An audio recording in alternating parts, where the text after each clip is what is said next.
सूर्यो प्रणव सर्ववेदेषु शब्दाखे पौरुषम्निषु। हे कुंती पुत्र, पहले क्या बोला था? हे धनंजय। अब क्या बोल रहे हैं? हे कुंती पुत्र। कौनते मतलब क्या? भगवान एक रिलेशन दिखाया जाएगा कि तुम मेरी बुआ के बेटे हो। कौन है वो? यानी भगवान कौन सा कि तुम मेरे संबंधी हो। मैं जल का स्वाद हूं। क्या है? मैं जल का स्वाद हूँ, सूर्य तथा चंद्रमा का प्रकाश हूँ, वैदिक मंत्रों में ओमकार हूँ, आकाश में ध्वनि हूँ तथा मनुष्य में सामर्थ्य हूँ। अब भगवान बता रहे हैं कि वो अपनी शक्तियों के रूप में कैसे विराजमान होते हैं। हमें हर चीज में हम भगवान को कैसे देख सकते हैं। भगवान ने पहले क्या बोला? मैं जल का स्वाद हूँ। कितने लोगों ने यहाँ निर्जला एकादशी रखी है? निर्जला एकादशी के बाद आपको दूध दिया जाए तो पियोगे? पानी चाहिए पहले। लेकिन आप क्या मांगोगे? पानी ही दो मुझे। भगवान जल में स्वाद के रूप में। अगर जल से तुमने स्वाद को अलग कर दिया तो जल का अस्तित्व ही खत्म हो जाएगा।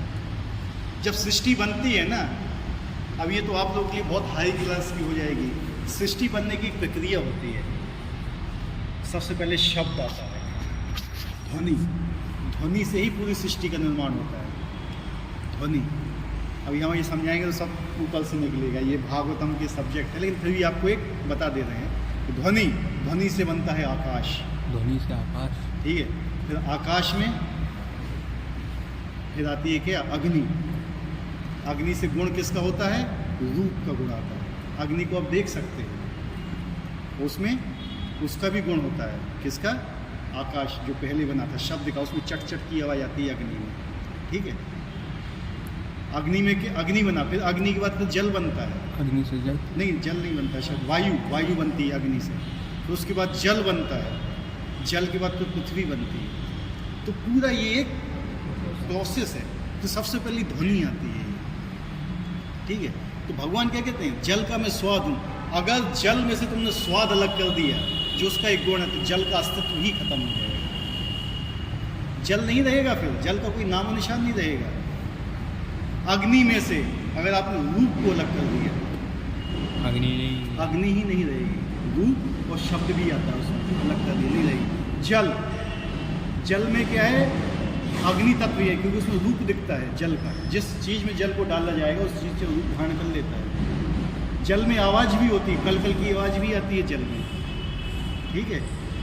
उसमें एक स्वाद भी होता है। और ये अलग कर दिया जाए उसमें तो, और जल में से स्वाद अलग कर दिया है तो वो अग्नि बन जाएगी।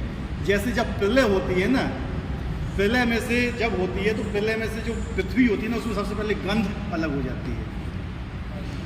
गंध अलग हो जाती है तो फिर पूरा क्या बन जाता है? वायु। वायु नहीं, क्या? पृथ्वी। ध्वनि है। अब वो बिगड़ रहा है शायद। ध्वनि के बाद क्या आया था? अग्नि। अग्नि के बाद ध्वनि के बाद आकाश, ध्वनि के बाद आकाश, फिर अग्नि, फिर वायु, फिर जल। जैसा भी है, लेकिन एक एक चीज़ जब अलग होती जाती है ना, कि पृथ्वी से गंध निकाल लेंगे भगवान, तो ये पृथ्वी ही गायब हो जाएगी। पृथ्वी नाम निशान नहीं रहेगा। ठीक है। उस समय शायद जल रहेगा, क्या रहेगा, या अग्नि रहेगी। और उसका पूरा एक सीरियल है। मैं उसको पढ़ के आता तो मैं बताता तुम्हें पूरा अच्छी तरीके से। लेकिन ये भागवतम का सब्जेक्ट है, ये बहुत ऊपर की नॉलेज है। ठीक है। इसलिए हमने यार जल में से स्वाद को अलग कर लिया ना, तो क्या रहेगा? वो अग्नि रहेगा। अग्नि में अगर हम स्वाद ऐड करते हैं तो वो जल बन जाता है। ये आजकल की तो नहीं बताई, वो कहते हैं H2O मिला हुआ बन गया, खत्म नहीं। लेकिन इतना सारा H2O आया कहाँ से, ये भूल जाता है। तो जल का मैं स्वाद हूँ। जो जल में स्वाद है वो भगवान की क्या है? विभूति है, महानता है भगवान। ये देखो, जो अब चीज़ें आ रही हैं ना, ये ज़रा हार्ड है समझने के लिए। तो ऐसा नहीं है तुम 100% समझ जाओगे, तो मैं भी जानता हूँ 100% नहीं समझ पाओ। तो ऐसा भी नहीं है तुम बिल्कुल भी नहीं समझ पाओ, तो ऐसा भी नहीं। लेकिन कुछ समझोगे, 1%, कुछ परसेंट समझोगे, जितनी भगवान तुम्हें शक्ति देंगे। तो समझने का प्रयास करिए। नहीं समझ में आता है तो क्वेश्चन कीजिए और इसको दोहराइए घर जाके। ये श्लोक बता के भगवान किस पर अपनी विविध पदा तथा अपरा शक्तियों द्वारा सर्वव्यापी हैं। भगवान की प्रारंभिक अनुभूति उनकी विभिन्न शक्तियों द्वारा हो सकती है। जब तक आप भगवान की शक्तियों की अनुभूति नहीं करेंगे ना, तो भगवान की अनुभूति नहीं कर पाओगे एकदम से। भगवान की शक्तियों को पहचानना पड़ता है। तो भगवान अपनी शक्ति के रूप में कहाँ कहाँ विराजमान है भगवान बताना चाहते हैं अपने बारे में, क्योंकि अर्जुन बोल रहे हैं तो भगवान अपने बारे में बताना चाहते हैं कि मेरा ज्ञान देखो अभी। और इस प्रकार उनका निराकार रूप में अनुभव होता है। जब भगवान की शक्तियों के रूप में हम देखते हैं तो भगवान का एक निराकार अनुभव होता है कि भगवान निराकार है। इसलिए लोग क्या हैं, भगवान को निराकार बोल देते हैं, लेकिन ये नहीं सोचते कि शक्ति किसकी होती है। शक्तिमान की ही शक्ति होती है कि नहीं। शक्ति अपने आप तो प्रकट होगी नहीं, कोई शक्तिमान व्यक्ति हो उसी की शक्ति होगी ना, होगी या नहीं होगी। जस्ट सिंपल सी बात बता रहा हूँ, एक कॉमन सेंस है। शक्ति आई कहाँ से, कोई शक्तिमान व्यक्ति हो तो उसकी तो शक्ति होगी, ऐसे तो आएगी नहीं शक्ति, ये आएगी है, कोई व्यक्ति होगा उसकी ही शक्ति है ना। जिस प्रकार सूर्य देवता एक पुरुष है और अपनी सर्वव्यापी शक्ति सूर्य प्रकाश द्वारा अनुभव किया जाता है, उसी प्रकार भगवान अपने धाम में रहते हुए भी अपनी शक्तियों सर्वव्यापी शक्तियों द्वारा अनुभव किए जाते हैं। भगवान रहते अपने धाम में हैं, लेकिन उनकी अनंत शक्तियाँ हैं जिनके द्वारा आप उनका अनुभव कर सकते हो। ठीक है। जल का स्वाद जल का मूलभूत गुण है। कोई भी व्यक्ति समुद्र का जल नहीं पीना चाहता क्योंकि इसमें शुद्ध जल के स्वाद के साथ नमक मिला जाता है। अगर किसी चीज़ में मिलावट है तो उसमें टेस्ट नहीं होगा। लेकिन आजकल साइंस हमें क्या पढ़ाती है, पानी में कोई स्वाद नहीं होता है, पानी का कोई कलर नहीं होता है, ये सब चीज़ बताती है ना साइंस, उल्टा ज्ञान देती है। तो भगवान बता रहे हैं कि मैं जल का स्वाद हूँ। आजकल मनुष्य क्या कर रहा है, भगवान ने तो हमें जल बहुत शुद्ध रूप में दिया था, है कि नहीं। और मनुष्य ने क्या किया, सारी फैक्ट्रियों का कचरा उसमें डाला, गंदा कर दिया कारखानों का। फिर एक कारखाना बनाया उसको फिल्टर करने के लिए, तो फिर कहते हैं हम तुम्हें ऑर्गेनिक पानी देंगे। किस में देंगे, प्लास्टिक की बोतल में देंगे। समझिए कितना ऑर्गेनिक दे रहे हैं, और हम उसको लेते हैं, आप बिस्लरी का पानी पी रहे हैं। जो ऑर्गेनिक चीज़ भगवान ने दी, हमने उसको पहले तो कचरा कर दिया। क्यों, हमने अपनी बुद्धि लगाई उसमें। किसकी बुद्धि लगी उसमें, हमारी बुद्धि लगी। तो हमारी देखो, एक चीज़ हमेशा याद रखना, अगर आपके पास एक दुख है, उस दुख को मिटाने के लिए अगर आप भगवत आश्रय नहीं लेते और दूसरी चीज़ें करते हो तो आपके दुख बढ़ते जाते हैं। मूलतः 4 प्रकार के दुख हैं। क्या हैं, जन्म, मृत्यु, जरा और व्याधि। मनुष्य इन्हीं 4 चीज़ों को मिटाने के चक्कर में लगा हुआ है। देखो कितने दुख झेल रहा है आज। और वही दुख केवल एक चीज़ से मिटाया जा सकता है, भगवान की शरण लेने का। चारों चीज़ें, जन्म, मृत्यु, बुढ़ापा और बीमारी, 4 दुख हैं केवल। और इन्हीं दुखों को मिटाने के लिए कितने अस्पताल खुल गए, कितने वो आ गई क्रीम वीम, फलाना ठिकाना, वेस्ट लिफ्ट, ये फलाना ठिकाना सब आ रहे हैं ना। इन चीज़ को करने के लिए आदमी इतनी मेहनत करता है, इतनी सब कुछ करता है, मुझे बीमारियां ना हो, मेरा बुढ़ापा ना आए, मैं फेस लिफ्ट करा लूँ, मैं ये करा लूँ, मैं वो करा लूँ, मैं क्रीम लगा लूँ, फलाना। इसलिए कलयुग में सबसे ज़्यादा कॉस्मेटिक का व्यापार बहुत ज़्यादा चलता है। लोग बूढ़ा नहीं होना चाहते हैं क्योंकि आत्मा बूढ़ी होती नहीं है। ये 4 चीज़ें कैसे आती हैं हमारे अंदर। आत्मा का तो जन्म होता है, तो हम जन्म लेना नहीं चाहते हैं। आत्मा की ना तो मृत्यु होती है, हम मरना नहीं चाहते हैं। ये हमारे अंदर का गुण है। आत्मा बूढ़ी नहीं होती है, हम भी बूढ़ा होना नहीं चाहते हैं। आत्मा मरती, वो आत्मा तो बीमारी भी नहीं होती, हम भी। 4 गुण ये आत्मा के, लेकिन हम अपने आप को शरीर मान के चलते हैं। गुण आत्मा के, लेकिन हम शरीर को सोचते हैं कि ये ना तो जन्म ले ना मरे, लेकिन हम इसमें फंसे हैं। तो हम इन्हीं 4 चीज़ों को दमन करने के लिए लगे हुए हैं। और जितना इन चीज़ों को और कंट्रोल करने की सोचते हैं, उतनी ज़्यादा हम दुख भोगते हैं। यही होता है कि नहीं होता है। केवल इन 4 चीज़ों को कंट्रोल करने के लिए ही इतनी बड़ी दुनिया कार्य कर रही है। इन्हीं 4 चीज़ों को बहुत रोक नहीं पाते हैं, है कि नहीं। कितने अस्पताल खुल गए, कोई मरने से बचा। हम ये मानते ठीक है बीमारी एक कंट्रोल हो गई, लोग दूसरी आ गई। कोरोना आया था, अब मंकी पॉक्स आ गया, फलाना आ जाएगा, फिर आगे कुछ और आ जाएगा। पहले प्लेग हुआ करते थे, पहले ये। तो बीमारियां का नाम बदल जाएगा, लेकिन बीमारी नाश नहीं होगी। कोई जितना भी कॉस्मेटिक लगा ले, कोई अच्छी से अच्छी क्रीम लगा ले, बुढ़ापा तो आएगा ही आएगा, है कि नहीं। जिसने जन्म लिया उसकी मृत्यु तो होगी ही होगी। बस इससे बचो कि अगला जन्म ना हो। उसलिए भगवान कहते हैं मेरी शरण लो, केवल एक ही चीज़ है कि मेरी शरण ले लो, बाकी खत्म। बाकी इन सब चीज़ों से बच जाओगे। वो वही चीज़ हम नहीं लेते हैं। समझे बात को? सिंपल सी बात है, इतनी सिंपल बात समझना है हमें। बस एक जो भगवत गीता बताना चाहती है कि मेरी शरण ले लो। फिर हम किसकी शरण ले रहे हैं? कॉस्मेटिक्स की, हम इतने कारखानों की, हम अस्पताल की, हम फलाने की, टिकाने की, इतनी मेहनत इस चीज़ में कर रहे हैं, उतनी मेहनत ही भगवान को प्राप्त करने में कर लेंगे तो कल्याण हो जाएगा। जल का स्वाद जल का मूलभूत गुण है। कोई भी व्यक्ति समुद्र का जल नहीं पीना चाहता क्योंकि इसे शुद्ध जल के स्वाद के साथ नमक मिला होता है। जल के प्रति आकर्षण का कारण स्वाद की शुद्धि है। तो ये शुद्ध स्वाद भगवान की शक्तियों में से एक है। शुद्ध जल का जो स्वाद होता है ना, जब आप निर्जला के बाद जल पीते हो ना, वो बहुत अच्छा लगता है। ठीक है, निर्जला एकादशी करने के बाद जल पियोगे ना, तो पता चलेगा कि जल का स्वाद क्या होता है। जिस समय भयानक प्यास लगी हो, भयानक, कोई कहते रसगुल्ला खा लेगा, नहीं मन करता। ठीक है, तो पता चलेगा कि जल का स्वाद क्या है। आप वो स्वाद से ही अनुभव कर सकते हो कि ये हमें भगवान ने दिया होगा, ये भगवान की एक शक्ति है। निर्विशेषवादी व्यक्ति जल में भगवान की उपस्थिति, जल के स्वाद के कारण अनुभव करता है, और सगुणवादी भगवान का गुणगान करता है क्योंकि प्यास बुझाने की स्वसाधु जल प्रदान करते हैं। जो निराकारवादी होते हैं वो ये समझते हैं कि इसमें भगवान की शक्ति व्याप्त है, बस इससे ज़्यादा नहीं। लेकिन जो साकार रूप में भगवान को पसंद, वो कहते हैं कि भगवान ने हमें दिया हुआ है, भगवान ने हमें इसका आस्वादन करने के लिए दिया हुआ है। ठीक है,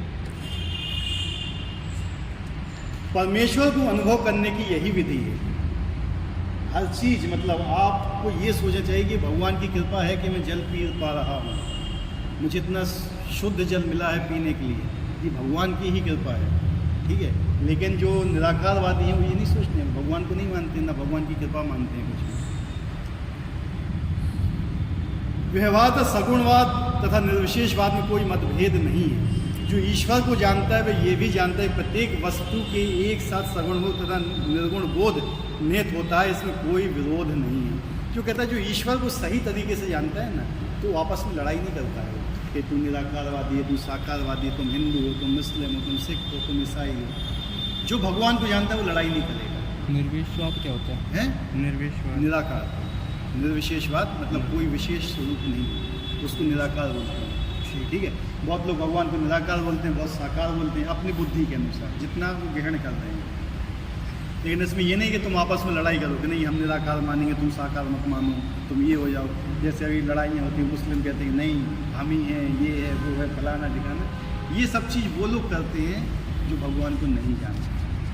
लेकिन जो जानता है भगवान को, उनके रूप को जानता है, उनके स्वरूप, उनके तत्व को जानता है, वो कभी भी ये सब चीज़ें नहीं करता। अतः भगवान चैतन्य ने अपना शुद्ध सिद्धांत प्रतिपादित किया जो अचिंत्य भेदा भेद तत्व कहलाता है। यानी भगवान में भेद भी है और अभेद भी है, निराकार भी हैं और साकार भी हैं। साकार सच्चिदानंद स्वरूप हैं और निराकार अपने शक्तियों के रूप में हैं। ये चीज़ हमें मेनली समझना है, दोनों ही रूप में। लेकिन अगर लोग इसमें लड़ने लगे तो उसको भगवत गीता की शिक्षा नहीं माने। ठीक है, इसलिए ये जो भगवत गीता की शिक्षा है ना, कहीं नहीं दी जाती। आज ये शिक्षा सबको मिलने लगी ना, तो फिर ये सब चीज़ अपने आप ही समाप्त हो जाएगा। और ये क्यों नहीं देना चाहते लोग? क्योंकि अपना वर्चस्व बनाना चाहते। हम अपनी तरफ से लोगों को भड़काएंगे, लड़ाएंगे, अपना राज्य करेंगे, ये सब चीज़। ठीक है, जहाँ जितने भी ये हैं, जितनी भी कुरीतियाँ फैली हुई, सबको नाश करने की केवल एक ही विधि है, भगवत गीता। लोग पढ़ें, उसको समझें, सब अपने आप समाप्त हो जाएगा, कोई समाप्त करने की ज़रूरत नहीं है। सूर्य तथा चंद्रमा का प्रकाश भी मूलतः ब्रह्म ज्योति से निकलता है, जो भगवान का निर्विशेष प्रकाश है। सूर्य तथा चंद्रमा में अपना खुद का प्रकाश नहीं है, खुद का प्रकाश नहीं है, भगवान की तो शक्ति है। ठीक है, कहते हैं कि सूरज में से हाइड्रोजन से हीलियम में कन्वर्ट होती है, फिर हीलियम से कार्बन में कन्वर्ट होती है, इतना प्रकाश निकलता है।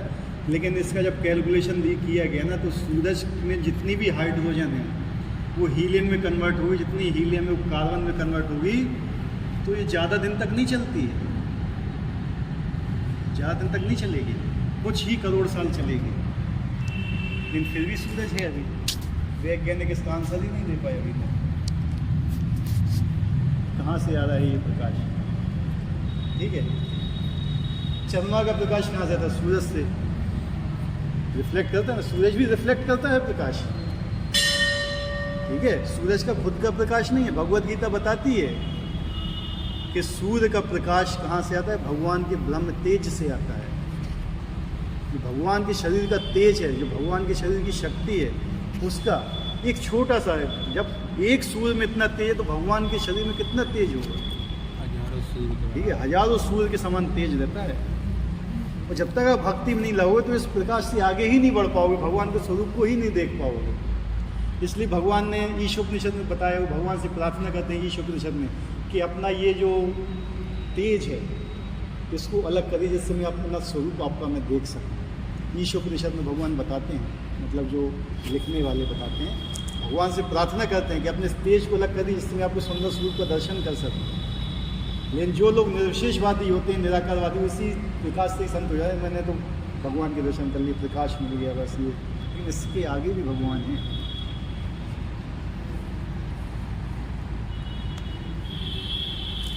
प्रणव या ओमकार प्रत्येक वैदिक मंत्र के प्रारंभ में भगवान को संबोधित करने के लिए प्रयुक्त दिव्य ध्वनि है। ये एक मेन चीज है, ओमकार। ओमकार और भगवान कृष्ण अभिन्न, कोई अंतर नहीं है। लेकिन जो व्यक्ति ओम का उच्चारण करता है लेकिन भगवान का स्मरण नहीं करता है, क्या बता रहे हैं? पढ़ो। प्रणव या ओंकार प्रत्येक वैदिक मंत्र के प्रारंभ में भगवान को संबोधित करने के लिए प्रयुक्त दिव्य ध्वनि है। किसको संबोधित करने के लिए? भगवान को। भगवान को। अगर आप ओम का उच्चारण कर रहे हो, भगवान को संबोधित नहीं कर रहे हैं, तो दिव्य ध्वनि नहीं है। फिर कितने लोग ओम का उच्चारण करते हैं, भगवान को नहीं संबोधित करते हैं, भगवान का स्मरण नहीं करते हैं? बताइए। प्रभु जी, अभी तो आप बताते एक बार कि ओम का उच्चारण करना नहीं चाहिए। ओम का उच्चारण कब करना चाहिए, ये भी एक अलग अलग चीज़ है।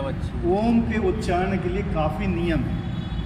ठीक है, अगर आप उन नियमों का पालन कर रहे हो और ओम का उच्चारण करते हुए भगवान का स्मरण कर रहे हो, समझ रहे हो मेरी बात? भगवान का यम, नियम, आसन, प्राणायाम, ध्यान, अगर ये सब आप कर रहे हो, कुशा की घास पे बैठे हुए हो, पूरब की तरफ मुख किए हुए हो, पूरे स्वच्छ अवस्था में हो, प्रॉपर आसन पे बैठे हुए हो, आप उस सांसों को नियंत्रित किए हुए हो, फिर आप ओम का उच्चारण कर रहे हो, उस उच्चारण को करते समय कृष्ण का ध्यान कर रहे हो। तो ओम के पहले कई मंत्र भी बनते हैं, मतलब जो ओम का इसलिए है क्योंकि हर मंत्र के पहले ओम जुड़ा, लेकिन ओम को उच्चारण करना ही लोगों को नहीं आता है, इसलिए हरे कृष्ण महामंत्र दिया गया है। समझ रहे बात को? लोगों को ओम का उच्चारण भी करना नहीं आता, ऐसा ओम ऐसा नहीं होता है। वो उसकी एक ध्वनि होती है, सांस को अंदर लेना छोड़ना, उसकी एक प्रॉपर टेक्निक होती है, प्रॉपर प्रैक्टिस कराई जाती है। और जब तक ब्रह्मचर्य का पालन नहीं करोगे तो आसन भी नहीं लगा पाओगे। यम, नियम, आसन, प्राणायाम, प्रत्याहार, उसके बाद जब तुम बैठ के करोगे ओम का जाप, और उसके बाद ओम का जाप करते हुए कृष्ण का ध्यान करोगे, संबोधित करोगे उनको, तब होता है उसका। इसी प्रकार से तुम नहीं कर पाओगे। इसी प्रकार के कलयुग में आसान नहीं है ये करना, इसलिए भगवान ने कहा कि तुम ओम का उच्चारण कर भी नहीं पाओगे कलयुग में। इसलिए हरे कृष्ण कृष्ण कृष्ण हरे हरे, हरे राम राम राम हरे हरे। आप ओम का उच्चारण कर रहे हो किस लिए? कृष्ण को स्मरण करने के लिए। हम सीधा ही कृष्ण का नाम उच्चारण कर रहे हैं उनको करने के लिए, तो क्या है बात? सेम। ठीक है, लोग कहते नहीं हम तो नहीं मानते, हम तो ओम का कर लो, जिसको करना है करो, किसने रोक के रखा है यार? ठीक है, हमने बताया भी इस रास्ते जाओ, इसमें शेर रहता है, खा जाएगा। नहीं, हमने नहीं देखा, हम जाएंगे, जाओ, जाना है तो जाओ फिर। क्योंकि निर्विशेषवादी परमेश्वर कृष्ण उनके असंख्य नामों द्वारा पुकारने से भयभीत रहते हैं, अतः वे ओमकार का उच्चारण करते हैं, किंतु उन्हें इसकी तनिक भी अनुभूति नहीं होती थी। ओमकार कृष्ण का शब्द स्वरूप है। वो कृष्ण के नामों से क्यों भयभीत रहते हैं बताइए? बोला है ना, निराकार है, निर्विशेषवादी। हाँ, क्योंकि अगर निराकार हैं तो उनके नाम कैसे क्यों भयभीत रहते हैं कृष्ण का नाम लेने में, कृष्ण का गुणगान करने में? सिंपल चीज बताइए, लोग दूसरे का गुणगान क्यों करता है, ये बताइए। उसकी प्रशंसा के लिए। हैं? क्योंकि वो हमारे स्वामी हैं। किसी अपने से श्रेष्ठ का करते हैं ना गुणगान, अपने से नीचे गुणगान करते हैं? नहीं ना। जब कोई व्यक्ति हमसे श्रेष्ठ होता है, उसका गुणगान करते, उसके महिमा का गान करते हैं, जैसे भगवान का। लेकिन वो भगवान का गुणगान क्यों नहीं करते हैं? क्योंकि वो भगवान को श्रेष्ठ मानते ही नहीं हैं, वो अपने आप को भगवान मानते हैं। समझिए बात क्या निकल के आए, समझ रहे ना? वो कहते हैं कि मेरा गुणगान किया जाए, तो फिर जबकि हम गुणगान लायक है ही नहीं। हमारे अंदर कोई ऐसा भी गुण नहीं है जिसका गान किया जाए। हमारे अंदर तो सारे अब गुण भरे पड़े हैं, ठोस ठोस के वे भी, बिल्कुल एक जो होते हैं ठूस ठूस के जो गुण भरे जाते हैं, सब है हमारे अंदर, गुण एक भी नहीं है। और जो गुण है भी हमारे अंदर ना, वो भी आचार्य और गुरु की कृपा के कारण है, नहीं तो हमारे अंदर कोई गुण नहीं है। जिस दिन हम ये समझ लगते हैं कि हमारे अंदर गुण है ना, तो हम नीचे ज़्यादा हैं, समझ लें अहंकार है। हमारे अंदर अवगुण है। और जितने भी गुण प्रकट होते हैं बाई चांस, वो भी गुरु हमारे नहीं है, वो भी गुरु की कृपा के कारण ही होते हैं, या भगवान की कृपा के कारण होते हैं, नहीं तो कोई गुण नहीं है हमारे अंदर। हमारे अंदर तो इतनी भी शक्ति नहीं है कि हम भगवान के नाम को भी उच्चारण कर सकें, हम सुबह उठ भी सकें अपने बिस्तर से, इतनी भी शक्ति नहीं है हमारे अंदर। एक सांस भी ले सके, इतनी भी शक्ति नहीं है। क्या किसी के अंदर इतनी शक्ति है कि वो 1 मिनट के लिए अपनी धड़कन रोक ले? है इतनी शक्ति? कहते हैं कि मैं हूँ, क्या है मैं हूँ यार? हर 1 मिनट के लिए धड़कन रोक के दिखाओ अपनी, मान जाए। कुछ देख लियो, हम कहते इतने भी कर दो कि पलक झप नहीं बंद कर दो अपनी, नहीं रोक पाओगे अपनी पलकें भी। सांस लेना भी नहीं रोक सकते हो अपनी, क्या कर सकते हो? अपने शरीर का कंट्रोल तुम्हारे पास नहीं है, तो किस चीज़ का कंट्रोल है? ठीक है, कुछ भी नहीं कर सकते हैं। हर एक दिन सूरज ना निकले, एक दिन त्राही मच जाएगी, क्या कंट्रोल है हमारा? है सूरज भी उसके भयभीत से निकलता है, समय से अस्त होता है, लेकिन मनुष्य भयभीत नहीं होता है भगवान से। ठीक है, इतनी ज़्यादा मतलब निम्न चेतना आ चुकी है। कृष्ण भावना का क्षेत्र व्यापक है, और जो इस भावना में को जानता है वह धन्य है। जो ये जानता है कृष्ण भावना मतलब कि हम सब कृष्ण के दास हैं, तो हमारा काम उनकी सेवा करना है, मेन चीज़, वो व्यक्ति धन्य है। जो कृष्ण को नहीं जानते हैं वे मोहग्रस्त रहते हैं। मोहग्रस्त कौन रहता है? बेसिकली मोह क्यों आता है? आसक्ति। क्यों आता है मोह? आसक्ति के कारण। मतलब अपनी संपत्ति वगैरह उसी में खुश रहे, पर भगवान को ना। इसका और अंदर जाइए जरा, और अंदर मोह किस लिए आता है और ज़रा डीपली। आपके लिए सही है, आप आज फर्स्ट है, आपका फर्स्ट डे है ना, तो आपने जो बोला बिल्कुल सही बोला, लेकिन इन लोगों से हम ये कल्पना नहीं करते कि लोग ऐसा बोलेंगे। मोह कैसे आता है? मोह का कारण क्या है? आसक्ति होना किसी चीज़ से, हैं? किसी चीज़ से। कई बार समझा चुके हैं। इच्छाएं, उसने सही बोला। काम, महात्मा बुद्ध ने भी बोला है कि अपनी इच्छाओं पे कंट्रोल कर लेंगे तो हम ये नहीं बोलते कि अपनी इच्छाओं पे कंट्रोल करो, हमें अपनी इच्छाओं को समर्पित करना है भगवान की। हमें अच्छा लगता है कि हम रसगुल्ला खाएं, ठीक है खाओ, लेकिन भगवान को अर्पित करो उसको।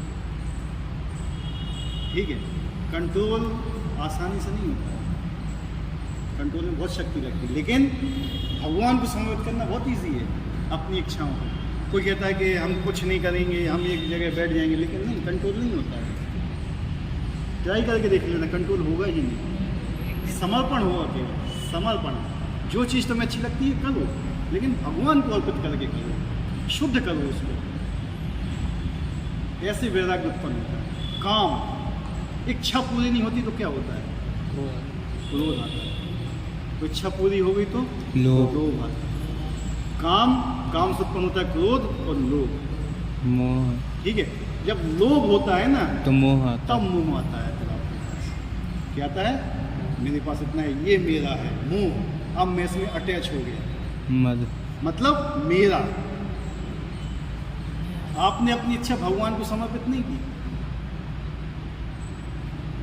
अगर आज मेरे पास धन संपत्ति है, मेरे पास नौकरी है, मेरे पास बीवी है, बच्चे हैं, सब हैं, अगर मैं ये सोचता हूँ कि ये मेरे हैं, तो मुझे इसमें मोह होगा। और मैं ये सोचता हूँ कि ये सब मुझे भगवान ने दिया हुआ है उनकी सेवा के लिए, तो मुझे उनमें मोह नहीं होगा। समझे बात को? मेरी पत्नी है भगवान की सेवा के लिए, मेरे बच्चे हैं भगवान की सेवा के लिए, मेरी धन संपत्ति है भगवान की सेवा के लिए, मेरा घर है भगवान की सेवा के लिए। मेरा तो नहीं है ना, है? नहीं त्याग तो सकते नहीं हो ना तुम, हैं? नहीं त्याग पाओगे, है ही नहीं तो क्या था। समर्पण करना है, ठीक है? केवल अपनी चेतना को समर्पण करना, ये भगवान का है, मेरा नहीं है, मेरा कुछ भी नहीं है। ये शरीर भी मेरा नहीं है, एक दिन ये भी मुझे छोड़ देगा, ये सांस भी मेरी नहीं, सांस भी एक दिन सांस छोड़ देंगे, कुछ भी नहीं है। लेकिन जो मेरा है वो क्या है? मैं और मेरा, अहंकार। मैं एक जीवात्मा हूँ और मेरा जो शाश्वत संबंध भगवान से वो मेरे है, उनके प्रति मोह करो आप, वो शुद्ध मोह है। और ये क्या है? भौतिक मोह है, इसमें फंस जाओगे, मोहग्रस्त हो जाओगे। ये केवल छोटी सी साइंस है, ज़्यादा इसमें टफ नहीं है कुछ समझने के लिए, छोटा सा है। केवल अपना आपको कॉन्शियस चेंज करना है, भौतिक चीज़ से अलग करके उसको आध्यात्मिक में कन्वर्ट करना है, इतना ही है बस। आपके पास जो है, जिस स्थिति में हो उसी स्थिति में रहो, कुछ भी चेंज करने की ज़रूरत नहीं है। बस जो आपके पास है उसको भगवान की कृपा मानिए कि आज मेरी जो स्थिति है वो भगवान की कृपा के कारण है, और जो भी चीज़ मेरे पास है, जो भी शक्ति मेरे पास है, वो केवल भगवान की सेवा में लगाने के लिए है, बस दैट्स ऑल। इससे ज़्यादा कुछ नहीं है, कुछ भी बदलने की ज़रूरत नहीं है, कुछ घर छोड़ने की ज़रूरत नहीं है, कहीं बन जाने की ज़रूरत नहीं है। घर पे ही बैठ के हरे कृष्ण कृष्ण कृष्ण हरे हरे, हरे राम राम राम हरे। ये समय भी हमें भगवान ने दिया है, और ये भगवान का नाम ले रहा है, ये भी उनकी कृपा है। उनकी कृपा के बिना कोई भगवान का नाम भी नहीं ले सकता है।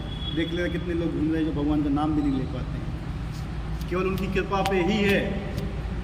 जो व्यक्ति ये कृपा देखता है ना, उसको भगवान और कृपा दिखाते हैं। जो भगवान की कृपा नहीं देखना चाहते ना, तो उसको भगवान की कृपा दिखाते भी नहीं, ठीक है? अगर आप भगवान की कृपा हर चीज़ में देखना चाहो, देख सकते हैं। हमारे शिक्षा गुरु हैं परम पूज्य जितामित्र जी, हर चीज़ में उनको भगवान की कृपा नज़र आती है। ये भगवान की कृपा है, बहुत श्रेष्ठ आचार्य हैं, बहुत श्रेष्ठ। हर चीज़ में उनको कृपा दिखती है। जितने बड़े से बड़े साधु महात्मा होते हैं, उनके साथ गलत भी होता है तो उसको भगवान की कृपा मानते हैं, अच्छे भी होता है तो भी भगवान की कृपा मानते हैं। लेकिन हमारे साथ कोई अच्छा होगा तो हमने किया, गलत हुआ तो भगवान ने किया, ठीक है? यही होता है। अभी कलकत्ता में जो केस हुआ वो भगवान ने किया है, भगवान ने गलत करवाया है, ठीक है? उसके अंदर का तत्व नहीं समझते कि उसके अंदर का तत्व क्या है, कैसे हमें समझना है ये चीज़। क्या कोई भी चीज़ भगवान की इच्छा के विरुद्ध हो सकती है? नहीं। भगवान क्यों करा रहे हैं उसको सोचो जरा, समझो, उसके ऊपर विचार करो। एक होता है दो आदमी की जो स्थिति होती है ना, दो चीज़ होती है, एक होता है रिएक्शन, एक होता है रिस्पॉन्ड। समझ रहे हो? रिएक्शन और रिस्पॉन्ड दोनों अलग अलग चीज़ होती हैं। आपको किसी ने गाली दी, कोई आदमी रिएक्ट करता है, कोई रिस्पॉन्ड करता है। रिएक्ट मतलब सीधा बिना सोचे समझे जवाब, और रिस्पॉन्ड सोचेगा, समझेगा, और फिर शास्त्रों के अनुसार उसको सिद्ध करेगा। तो हमें रिएक्शन नहीं करना है किसी चीज़ के, हमें रिस्पॉन्ड करना है। दोनों चीज़ें अलग अलग हैं। जो भी रिएक्शन होता है ये तमोगुण और रजोगुण में होता है। इसमें अहम भाव होता है, इसने मुझे गाली दी, मैं इसको गाली दूंगा, इसने मुझे मारा, मैं इसको मारूंगा। यही तो हो रहा है आजकल। आज हिंदू मुस्लिम को काटना है, कल मुस्लिम हिंदू को काटेंगे, ये काटेंगे, वो काटेंगे, रिएक्शन चल रहा है। रिस्पॉन्ड कोई नहीं करना चाहता है, क्योंकि कोई उस स्थिति में आना ही नहीं चाहता है। उस स्थिति में आने के लिए आपको शुद्ध सत्व में आना पड़ेगा, सतोगुण में।